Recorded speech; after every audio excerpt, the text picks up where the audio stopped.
Co se to kurva děje? Co se to děje? Ty vole, Datel bude mít vlastní burger v Burger Kingu. Tak do piče! Co děláme? Děláme videa, pranky? Nebo děláme jídla, vole? Děláme jídla, nebo děláme pranky a videa, co? Chcete informace? Ten burger bude fejkový jako jeho pranky. To nebude žádný maso. Nějaká věbaná náhražka hovězího. Tak serte na to, ani si to nekupujte. Datlíku, ty jsi nám zablokoval komentáře u sebe u videí, že? No jo, já vím. Máš strach z real věcí, no, ale jako tohle je trošku srabácký, nemyslíš? Vyjádřit svůj názor aspoň můžu, ne? Lidi, prosím vás, po první životě vás prosím, pošlete to tomu dementovi, pardon, to je synonymum, to je jedno, Datlovi. Pošlete mu, rád bych věděl, jak se tady tomu vyjádří, protože nejezdíme na dětské akce, takže se nepobavíme s ním jen taky. OK guys, takže pošlete to tomu imbecilovi a ten, kdo to pošle, tak to vyscreenujte, jak jste mu napsali, to, že jsme o něm mluvili a já vás zazdílím za to na Instagramu na stories. Jaký jsem? Pimps Family, baby. Ten se posere.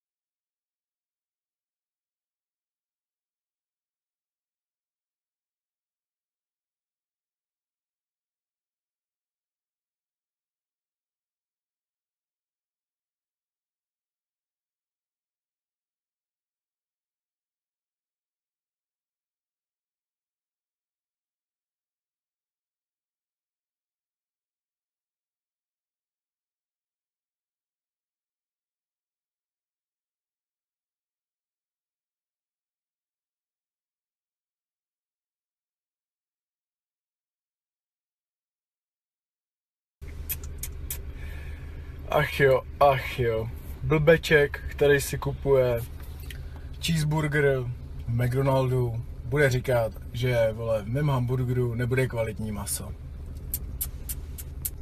A blbeček, nebo vlastně dva blbečci, o kterých celá republika, nebo všichni, co znám, se jim smějou za to, že mají fake pranky, bude říkat mně, že mám fake pranky, brácho.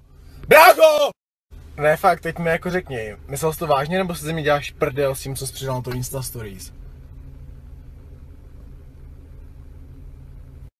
Za prvý, pojďme si vyříkat, nebo pojďme si říct na férovku, kdo tady má fake pranky. Pojď, přiveď mi jednoho člověka, který ti řekne, nebo že byl u natáčení toho, jak já jsem točil něco fejkovýho. Přiveď ho na video, ukaž mi ho. Já se vsadím, kdybych tady začal ztrácet s tebou čas, nebo s váma čas, tak už v tuhle chvíli bych věděl, který lidi oslovit, abych vám na kameru ukázal lidi, kteří měli pimps ve videu a celý to video bylo skurveně nafejkovaný. Za druhý, nesnáším, když někdo proti někomu něco má a hned prostě na Instastory začne vytahovat prostě brutálně sprostý slova, aby si prostě připadal hrozně drsně. Já ti řeknu, jak jsem tak blbečku, protože blbeček fakt seš a jestli se mnou máš takový problém, že na mě potřebuješ používat takovýhle vulgarizmy, můžeme si to vyříkat do očí, nebo s tím, jak jsi o mně mluvil, tak se mnou máš asi hodně velký problém. Takže normálně si můžeme dát nějaký 1v1, co bys na to řekl? Říkáš, že nejezdíš na žádný YouTube akce s tím, jako kdybys tam byl, že bys byl schopný mi něco udělat nebo něco. Ty já mít s někým tak velký problém jako ty se mnou, tak mu to řeknu do očí a nemám problém si s ním dát nějaký 1v1. A fakt si mě jako nepřijde potkat, nebo vlastně ty, když mě potkáš, tak ti maximálně řeknu, to jsi blbeček, jako jsem řekl tady a nic víc. Protože vím, že kdybych se tě dotknul, tak hned budeš volat policajty. Nevolal bys si nějakou fake policii, aby si to měl video? Vy, lidi, který nevíte o co jde, tak se podívejte na Pimps, na Instagram a dojde vám to na takového toho tmavovlasího debila, co tam o mě říkal a jako OK, z ničeho Instagram do mě vypálit. Mě na tom nasrala jedna věc, že tam měly totální sračky, o kterých nic neví, třeba o tom burgeru. Za A, já žádný vlastní burger nemám, jenom jsem se udělal ve videu a prodávat se nebude. Za druhý, i kdyby se prodával, tak by v něm bylo kvalitní maso, protože by to bylo ze zdrojů, který se můžete ověřit u takhle velké restaurace. Takže asi tak. A další věc. Říkat, že mám fake pranky. Podívejte se, co natáčej. V každém případě tohleto těm kriplům pošlete. Nebo oni se na to podívají, protože oni si normálně mojí pozornosti dožadovali, protože prostě řekl, ať mi s tím zaspamujete schránku, nebo prostě zprávy na Instagramu, takže jim jde o moji pozornost a dostali ji. Ale jako je to vtipný. Říkáte, že budu mít vlastní burger, když ho vlastně vůbec mít nebudu. V tom videu jsem neříkal, že budu mít vlastní burger, jenom jsem se to tam udělal. Takže říkal něco o čem vlastně vůbec nevěděl. A ještě se takhle získávat moji pozornost. A poslední věc. Proč máte zablokovaný komentáře u mě ve videích, u mých videích? Z jednoho prostého důvodu, když jste měli asi 20 000 odběratelů, nebo prostě vás skoro nikdo neznal, tak jste tam prostě spali takový komentáře, abyste se dostali nahoru a aby vám lidi dali odběr. Jo, takže mi tam napsali komentář jako například něco, dejte like, pokud něco, měli komentář nahoře a lidi jim pak dávali odběry. A já nesnáším takovýhle lidi, kteří se přeživou prostě na jiných kanálech, tak jsem je zablokoval už hodně dávno. A nezapomeňte o tom udělat nějaký video k sobě na kanál, že jsem se vám ozval, ať se na tom naženete nějakou sledovanost, což vám to asi upadá, protože jako si nemáte už peníze jako na lidi, abyste je zaplatili do těch pranků. Chápu, ale nečekejte nějakou moji reakci a vás mrdá.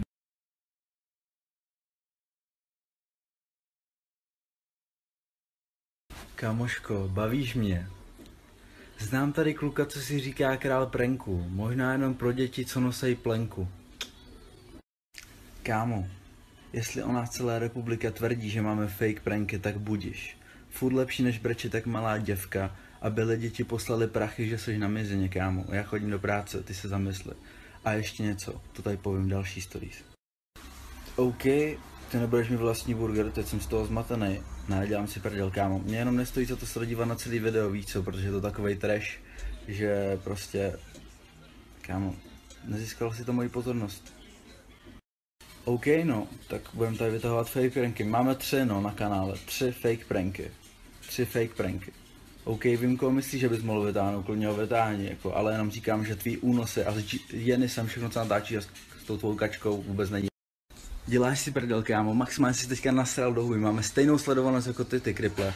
Co si o sebe myslíš? Arrogantní youtubeři si tady myslou, nahánějou si ega mezi sebou. Ty jsi jeden z nich, kamaráde, jak si o sebe myslíš, jak jsi veřejně známá osobnost, jak se tebe můžou všichni posrat. To, co zprávě vypustil z pusy, za to by ses měl stydět. 1v1, OK? Sleduje tě primárně 60% dětí. A ty jak civilizovaná opice tady řekneš, že všechno řešíš násilně. Jo, a poslední věc, ty tady vytahuješ, jak máte stejnou sledovanost a jak prostě se tady zvyšuju nějak ego, že říkám, že mám vyšší sledovanost, přitom nemám. Každý video na vašem kanále se jmenuje prank. Když dám do videa název prank, tak to video má za půl roku třeba 700 litrů. Každý moje video, kam dám prank. Což jako OK, na některých videích máte stejně, na některých máte 7krát míň. Ale to hlavní, co tady chci říct, přidejte video nějaký na kanál, ve kterém nebude napsáno v názvu prank. Na kanále videa, kde není napsáno v názvu prank a vůbec to není prank video a majte videa třeba k milionu, možná tam je nějaký s milionem. O tomhle tady mluvím, jo, na prankách se hezky tahá sledovanost, ale bavíme se o celkové sledovanosti. Dobře, takže budeme se bavit teďka o sledovanosti, ty egoisto. Máme tam video, jak si objednává McDonald pán. Má 500 000. Vidíš tam někde slovo prank? Dobře, teď tady zanechme sledovanost. Mě zajímá, Marku Valášku, prosím tě, jak se vyjádříš k tomu, že ovlivňuješ generaci a že mluvíš takhle, jo? To mě zajímá spíš. Díky. Říkáš mi, že ovlivňuju generaci. Jo. Tím, že říkám 1v1. To, že ji ovlivňuješ ty, to už není důležitý, že jo? Že když jsi na mě začal nakládat, tak jsi začal úplně prostě těma nejsprostějšíma vulgarisma, jaký jsou na mě. Jo.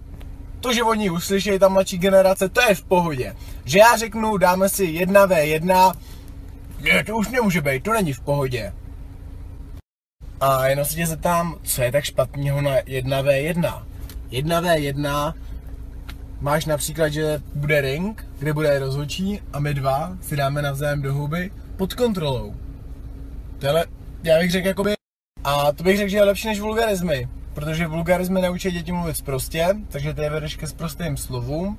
A já, když řeknu 1v1, tak je vedu k tomu, že když prostě jsou lidi na sebe nasraný, tak existuje lepší forma, nech si nadávat na internetu a nějak prostě používat vulgarismy, které uslyší právě ta generace, ale že prostě si to ty lidi můžou normálně slušně rozdat a tím slušně, myslím fakt slušně, pod kontrolou, jo. V téhle době mi nepřijde nic špatného na klasickém 1v1, protože už je to klasický sport, dejme tomu MMA, já nevím, tohle těch bojových sportů máš prostě X a já vlastně vedu děti ke sportu.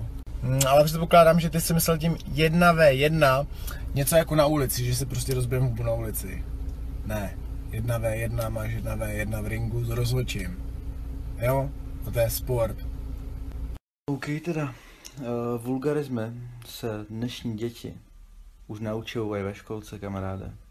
To už poberou, ať už je to od rodičů nebo od někoho jiného. Vulgarismy jsou úplně jiné téma. Já jsem se nebavil o vulgarismech. Ty sporte, počkej. Teda, když jsi takovej ten sportovec a chceš 1v1, kolik vážíš, tak dejme tomu tak kolem 90 kg, já mám 72, 20 kg rozdíl je docela nefér, co myslíš? Nechci si to rozdat s mým kolegou, který má stejně jak ty? To, že se nedáváme na sociální síti, to je jenom důsledek toho, že já jsem tě v životě nepotkal. A jo, potkal jsem tě jednou na Craftconu, ale to jsme byli malí, to bych asi ani nestál za řeď, já jsem čekal, až budem větší a mám tady trošku už nějaký slovo na té scéně, víš? Proto jsem se vyjádřil. Jen tak by the way, to 1v1 jsem řekl z toho důvodu, já se nemám jako potřebí rvát s každým dementem, ale řekl jsem to z jednoho prostého důvodu, ty se na mě začalo brutálně moc nakládat. Jak, kdybych se mnou měl úplně nějaký největší problém? A mě když někdo pije krev a fakt mě nasral a něco mi udělal, tak mám chuť mu rozbít hubu. Nebudu mu nadávat na internetu, chápeš? A jde to i slušnou formou. Takže tady ty vole nebreč, že jsem ti řekl 1v1.